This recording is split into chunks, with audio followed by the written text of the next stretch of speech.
Dhe përsëri, në një rreth vicioz, mashtrimi kthehet në votë dhe vota në mashtrim. Por ja ku jemi sot, këtu me shumë sekur, për të zotuar, se ne do rikthejmë mediat e lira në Shqipëri, do rikthejmë zgjedhjet e lira në Shqipëri, dhe se Shqipëria do t'jetë një vend normal, një vend i bekuar si që ka bërë Zoti, vend i njerëzve të lirë.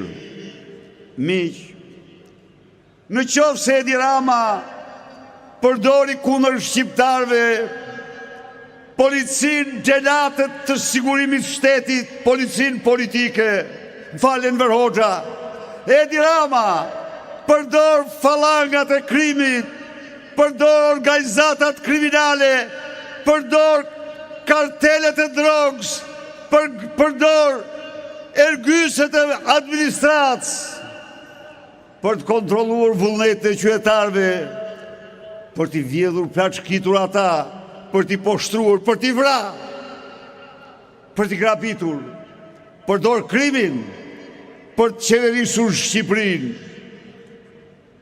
Por ne jemi sot këtu për të zotuar se zero tolerancë ndaj krimit të organizuar. Dhe në qoftë se në 2005 ne rëndëm pas aldobareve e të tjerë, aldobaret sot janë Edi Rama, Lubi Balluku, ministrat e tij, kurse kartel të drogës, Elvis Doçi, Suel Çela janë thjesht ushtarët e tyre. Ta dinë mirë, se dhe prapa diellit po të shkojnë, ne do t'i gjejmë ata, ne do t'i ndërshkojmë ata me forcën e ligjit. Miqtë e mi, Shqipëria e lirë, Shqipëria e qytetarëve të lirë,